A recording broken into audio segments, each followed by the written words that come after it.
sėdėdami, besvarstydami su mokinių taryba ir pirmininku Roku, nutarėm šiais metais padaryti kabinetuose kalėdinių eglučių kaip ir konkursą. Taip?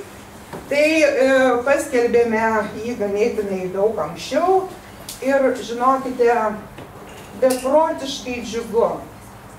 Tiek registravosi, aišku, galėjo registruotis ir dar daugiau, aš taip galvoju, gal kitais metais mes kažką tai praplėsim, patobulinsim dar būtent šitoje, būtent idėjoje, bet labai smagu, kad susiregistravo net 19 kabinetų, grupių vadovų su savo auklėtiniais ir netgi pavieniai mokytojai, kurie norėjo tiesiog parodyti savo išmonę.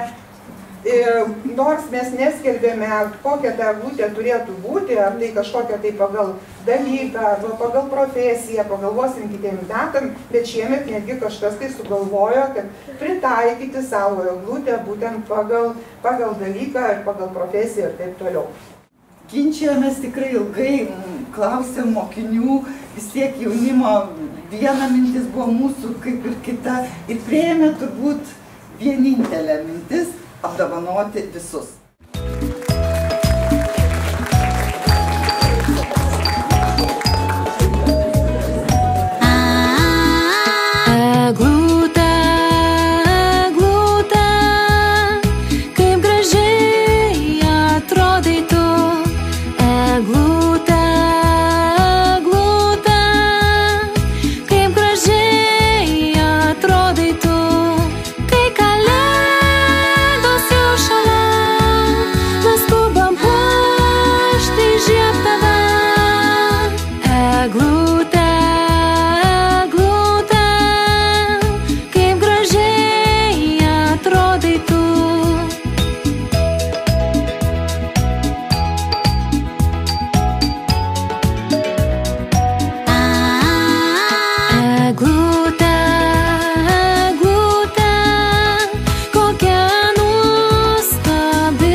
Gražių švenčių visiems, jūsų tėveliams gražių švenčių, perduokit linkėjimus, na ir lauksime sugrįžtant naujaisiais metais.